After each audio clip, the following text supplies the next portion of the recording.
നിരവധി കുട്ടികളുടെ മരണത്തിനിടയാക്കിയ മരുന്ന് പരീക്ഷണം നടത്തിയ അന്താരാഷ്ട്ര ഏജൻസി ഇന്ത്യയിൽ വീണ്ടും മരുന്ന് പരീക്ഷണ രംഗത്ത് ചുവടുറപ്പിക്കുന്നതിന്റെ രേഖകൾ റിപ്പോർട്ടർ പുറത്തുവിട്ടു. 2010 ഗർഭാശയഗള ക്യാൻസർ പ്രതിരോധത്തിന് മരുന്ന് പരീക്ഷണം നടത്തിയ പാത്ത് എന്ന ഏജൻസിയാണ് വീണ്ടും മരുന്ന് പരീക്ഷണ രംഗത്ത് കടന്നുവരുന്നത്. പാത്തിനെതിരെ ദേശീയ അന്തർദേശീയ നിയമങ്ങൾ പ്രകാരം നടപടി സ്വീകരിക്കണമെന്ന് പാർലമെന്ററി സമിതിയുടെ ശുപാർശയുണ്ടായിരുന്നു. ഗുജറാത്തിലെ വഡോദര, ആന്ധ്രാപ്രദേശിലെ ഖമ്മം എന്നിവിടങ്ങളിലെ കുട്ടികളാണ് ഗർഭാശയ ഗള ക്യാൻസർ രോഗത്തിനുള്ള പാത്തിന്റെ പ്രതിരോധ മരുന്ന് പരീക്ഷണത്തിന് ഇരകളായത്. 2010 മാർച്ചിലായിരുന്നു ഈ മരുന്ന് പരീക്ഷണം. നിരവധി കുട്ടികളുടെ മരണത്തെ തുടർന്ന് CPIM PB അംഗം ബൃന്ദ കാരാട്ട് ഉൾപ്പെട്ട പാർലമെന്ററി സമിതി ദേശീയ അന്തർദേശീയ നിയമങ്ങളനുസരിച്ച് പാത്തിനെതിരെ നടപടി സ്വീകരിക്കണമെന്ന് ശുപാർശ ചെയ്തിരുന്നു. ഗർഭാശയ ഗള ക്യാൻസർ പ്രതിരോധ മരുന്ന് പരീക്ഷണം പ്രായപൂർത്തിയാകാത്ത പെൺകുട്ടികളിൽ പോലും ഇവർ നടത്തിയതായി പാർലമെന്ററി സമിതി കണ്ടെത്തി.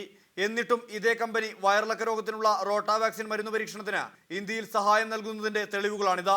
അന്താരാഷ്ട്ര മെഡിക്കൽ ജേണലായ ലാൻസെറ്റിന്റെ ജൂൺ ലക്കത്തിലാണ് ഈ വിവരം വെളിപ്പെടുത്തിയിരിക്കുന്നത്. കുട്ടികളിൽ മരുന്ന് പരീക്ഷണത്തിന് ഇന്ത്യൻ ക്ലിനിക്കൽ ട്രയൽ രജിസ്ട്രിയുടെ അനുമതി ഇവർക്ക് ലഭിച്ചിട്ടുണ്ട്.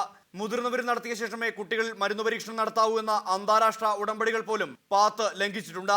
ഗുരുതരമായ ആരോപണങ്ങളുള്ള റിപ്പോർട്ട് പാർലമെന്റിന്റെ പരിഗണനയിലിരിക്കുമ്പോഴാണ് വയറിളക്ക രോഗത്തിന്റെ പരീക്ഷണത്തിന് പാത്ത് ഇന്ത്യയിൽ ഫണ്ടിംഗ് നടത്തുന്നത്. റൂബെല്ല, പെൻഡാവാലൻ തുടങ്ങിയ വിവാദ വാക്സിനുകളിൽ ഇത്തരം ഏജൻസികളുടെ ഇടപെടലുകൾ ഉണ്ടായിരുന്നതായി നേരത്തെ ആക്ഷേപം ഉയർന്നിരുന്നു. ഇതിനിടയിലാണ് ഇന്ത്യയുടെ പരമോന്നത ജനാധിപത്യ സഭയെ പോലും വെല്ലുവിളിച്ച പാത്ത് ഇവിടെ മരുന്ന് പരീക്ഷണത്തിന് ഫണ്ടിംഗ് നടത്തുന്നത്. സുർജിത് അയ്യപ്പത്ത്, റിപ്പോർട്ടർ, തൃശൂർ.